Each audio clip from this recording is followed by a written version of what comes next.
हाँ जी, क्या पढ़ रहे हैं? और इंडियन कॉन्स्टिट्यूशन पढ़ रहे हैं, which is chapter number 1 of class 8। ठीक है, तुम लेट आए हो क्यों?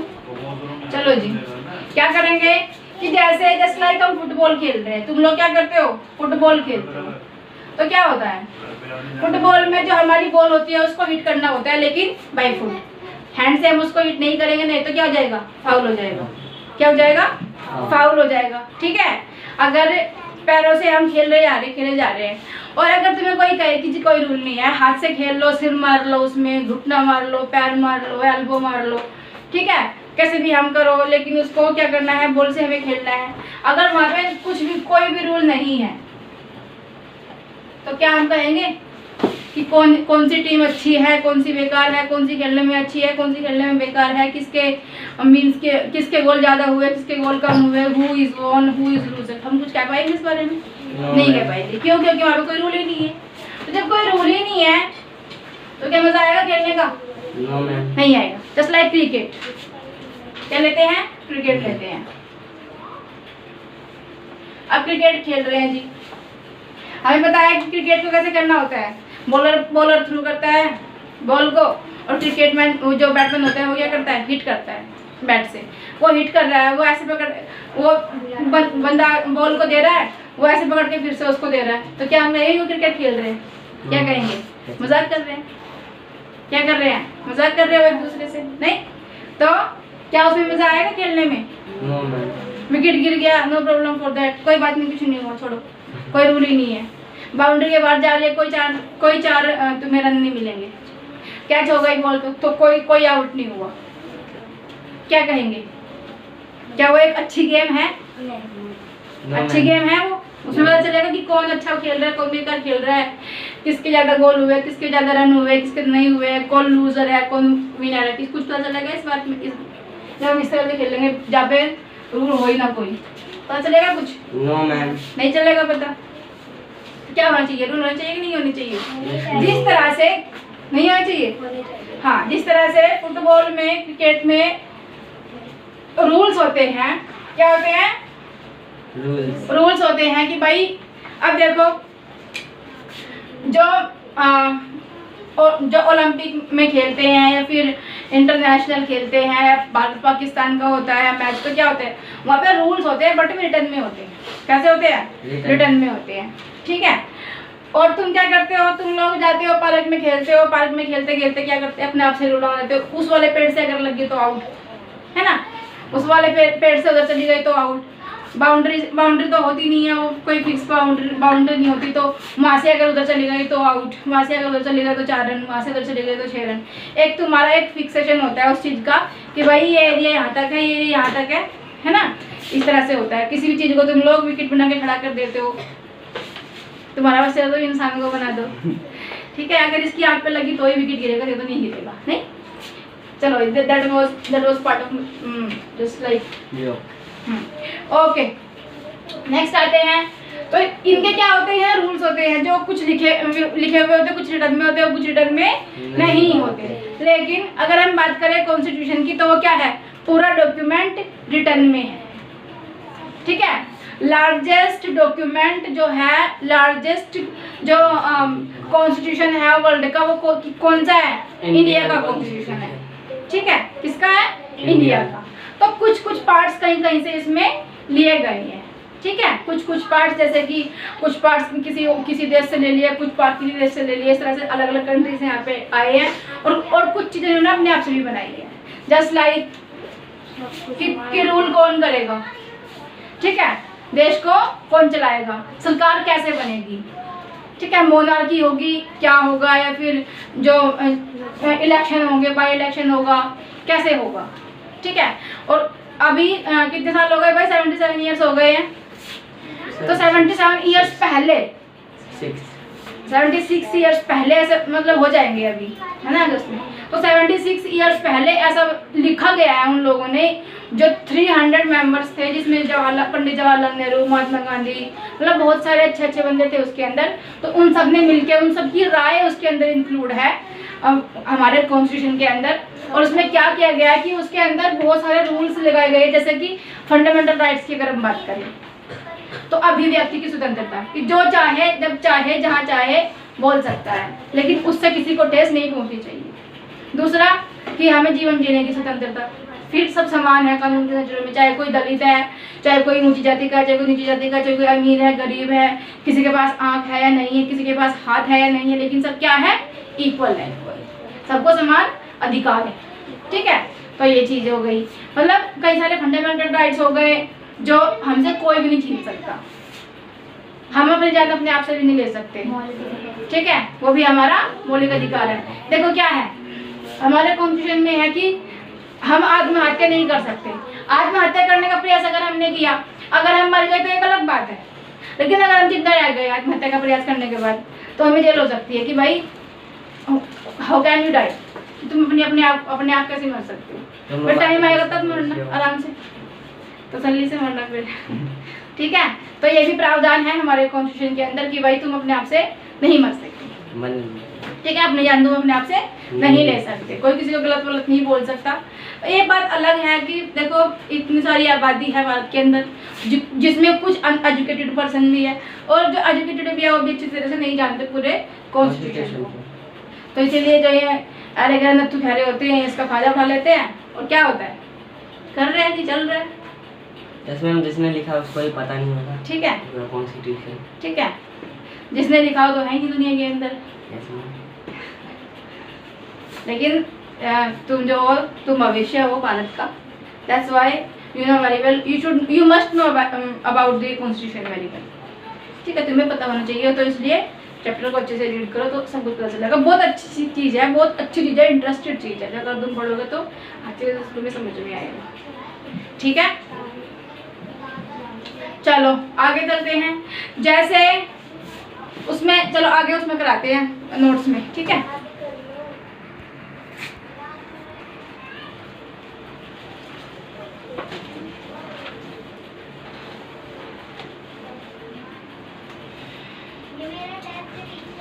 हाँ जी, देखो why does a country need a constitution, एक कंट्री को कॉन्स्टिट्यूशन की जरूरत क्यों होती है, हमें संविधान क्यों चाहिए। अब हमें क्रिकेट में रूल क्यों चाहिए, ताकि हम उसको अच्छे से खेल सके, जो आउट हो गया उसको पता चले, जो आउट नहीं हुआ उसका भी पता चल सके। फुटबॉल भी हम इसीलिए खेलते हैं। ठीक है, तो वैसे ही why does a country need a constitution, एक कंट्री को कॉन्स्टिट्यूशन की जरूरत क्यों होती है।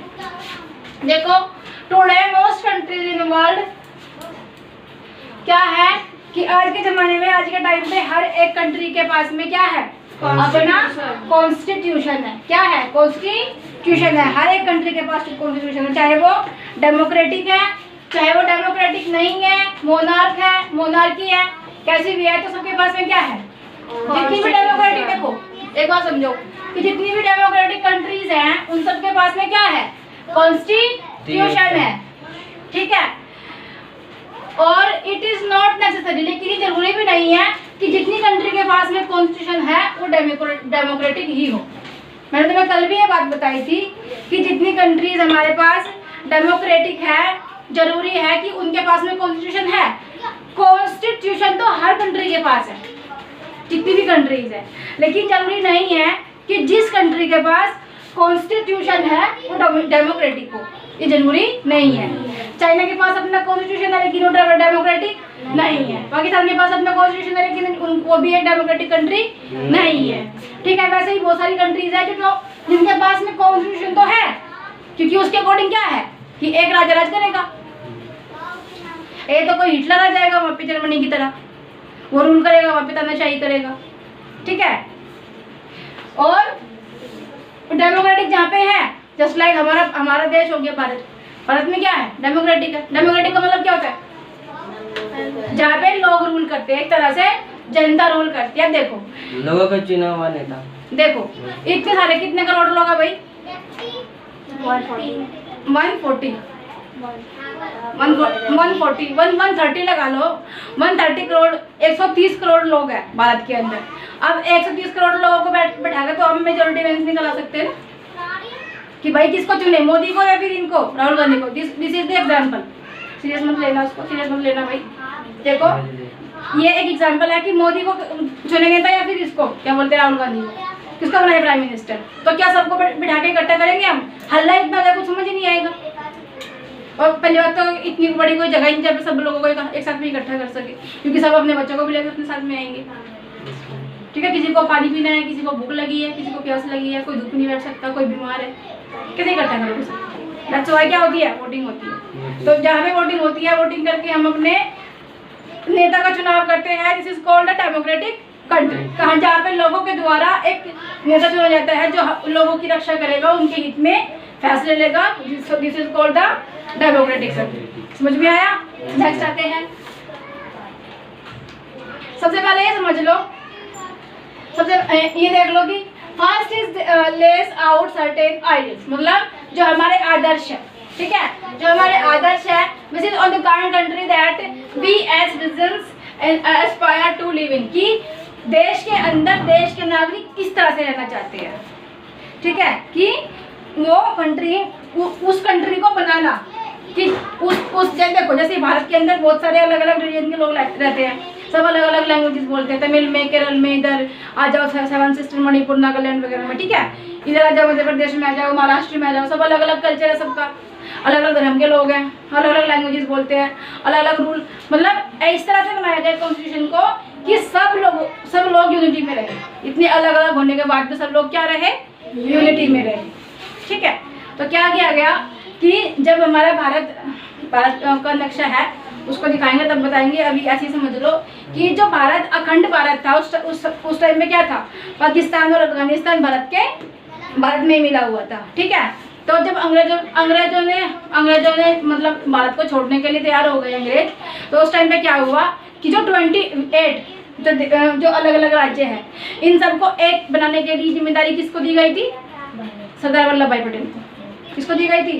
सरदार वल्लभ भाई पटेल को जिम्मेदारी दी गई थी। उन्होंने इस जिम्मेदारी को लिया था और उन्होंने सब जितनी भी स्टेट्स हैं, आज हम पढ़ते हैं स्टेट एंड कैपिटल्स, जितने भी स्टेट्स हैं उन सबको एक जगह मिला के रखा। ठीक है, फेडरल बनाया कंट्री में। इसको आगे पढ़ेंगे फेडरल। ठीक है, आगे क्या है? Our constitution help serve as a set of rules and, देखो कॉन्स्टिट्यूशन में क्या है कि रूल्स, जितने भी रूल्स हैं, सारे रूल्स जितने भी रूल्स हैं उनका सेट है कॉन्स्टिट्यूशन के अंदर रिटर्न में।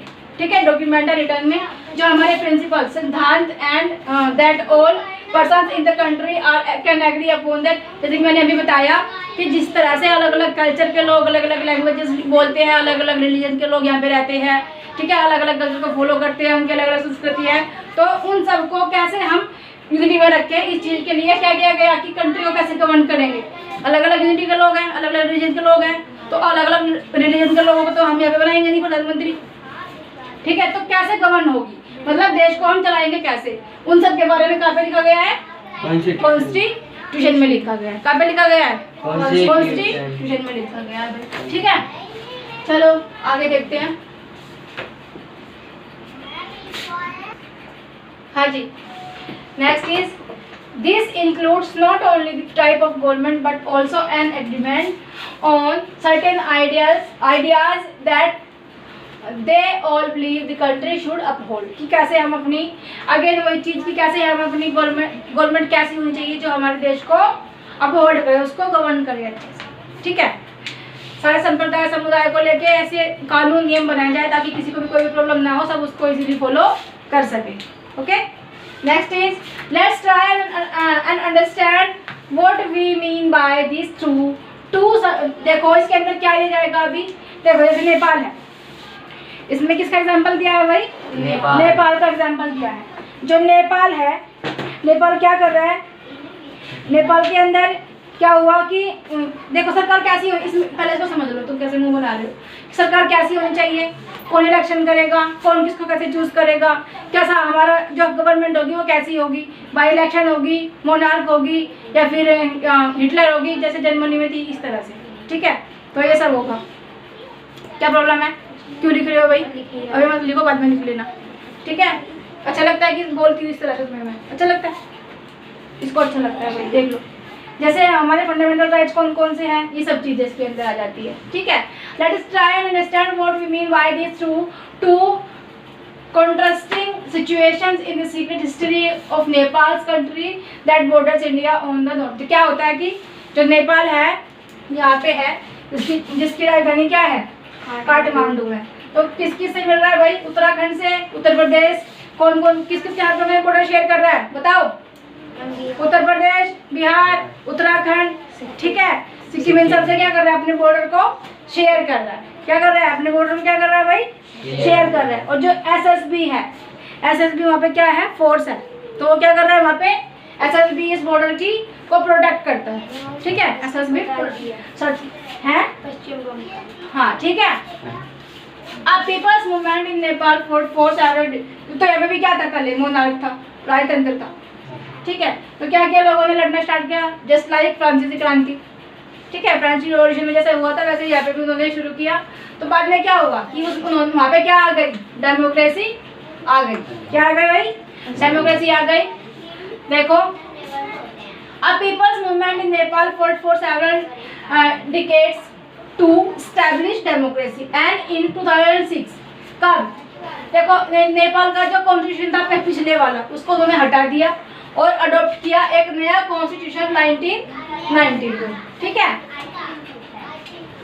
And 2006 they finally succeed in putting on end of the powers of the king, king की पावर्स को क्या कर दिया, खत्म कर दिया, किंग की पावर्स को, जो वहाँ पे मोनार्क था उसकी पावर्स को खत्म कर दिया, पूरी तरह से कॉन्स्टिट्यूशन बन गया, ठीक है, रिटर्न में हो गया, वो अप्लाई भी हो गया कि भाई ठीक है हम इसको मानते हैं, स्टैब्लिश कर लिया इन्होंने, पावर सारी खत्म हो गई किंग की, और वहाँ पे क्या हो गया, फिर डेमोक्रेसी स्टार्ट हो गई, कहाँ पे, नेपाल में, ठीक है। बॉर्डर शेयर करता है कौन कौन से स्टेट है उसमें, यूपी तो वो देख लेना, और वो मैं तुम्हें एमसीक्यूज में वो क्वेश्चन दूंगी और तुम्हें वो याद करना है, ठीक है, you have to learn that. The people had to write a new constitution to establish Nepal as a democracy। तो क्या किया उन्होंने, पुराने वाले संविधान को हटा दिया और नया शुरू किया। क्यों किया भाई, क्यों किया तो उन लोगों ने ऐसा कि पुराने वाले को हटा दिया और नया शुरू किया, क्यों किया होगा तुम्हारे हिसाब से? क्योंकि अगर पुराना ही कॉन्स्टिट्यूशन वो लोग रखेंगे तो फिर फायदा क्या हुआ अपना लड़ाई झगड़ा करने का, मरने का, मारने का, है ना। पुराने कॉन्स्टिट्यूशन के हिसाब से क्या है कि जो राजा है वो राज कर रहे, और अगर लड़ झगड़ के हमने राजा की पावर को खत्म कर दिया और कॉन्स्टिट्यूशन को हमने नहीं बनाया, वो पुराना ही चल रहा है, तो फिर फायदा क्या होगा, फिर से कोई राजा बन जाएगा, ठीक है। इसलिए उन्होंने क्या किया, उसको हटा दिया। कब हटा दिया, नया कब हुआ, ये याद रखना, ठीक है। चलो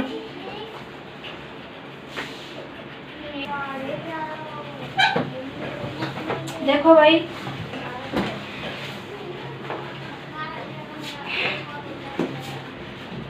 The reason that they did not want to continue with it, देखो क्योंकि वहाँ पे अब राजतंत्र खत्म हो चुका था, कहाँ पे, नेपाल में, वहाँ पे अब राजतंत्र खत्म हो चुका था, लोकतंत्र आ चुका था, इसीलिए लोगों ने सोचा कि हम पुराने वाले कॉन्स्टिट्यूशन को हटा दें और नया वाला अडॉप्ट करें, नया वाला लिखे, बनाए, लिखवाए, उसको वे में लेके आए, ठीक है। The reason that they did not want to continue with the previous constitution, मतलब पिछला वाला constitution, because it did not reflect the ideals of the country, कि जो पुराने वाला उनका constitution था वो लोगों के आइडियाज, आदर्शों को अब रिफ्लेक्ट नहीं कर रहा था, क्योंकि वो तो किसके अकॉर्डिंग था, राजतंत्र के अकॉर्डिंग था, ठीक है। तो राजतंत्र में जो रूल लिखे होंगे वो ये भी लिखे होंगे, that's why they had to change the constitution, इसलिए उनको क्या करना पड़ा, कॉन्स्टिट्यूशन को चेंज करना पड़ा। हाँ जी, Nepal to be and that they have fought for, कि वो जिसके लिए लड़ाई करी, सेम चीज जो मैंने समझाई थी, जिसके लिए उन्होंने लड़ाई करी, सबके सब काम किए, अगर वही कॉन्स्टिट्यूशन में वो काम करेंगे, उसके अकॉर्डिंग ही काम करेंगे, तो फायदा क्या उनके लड़ने का। Yes ma'am. ओके, नेक्स्ट आते हैं, Nepal by moving from a monarchy, क्या हुआ कि मोनार्की से मूव कर चुका था टू अ डेमोक्रेटिक गवर्नमेंट, किसमें, डेमोक्रेटिक गवर्नमेंट, ठीक है। Needs to change all the constitutive rules, क्या करना पड़ा उनको, कॉन्स्टिट्यूटिव रूल चेंज करने थे उनको, ठीक है।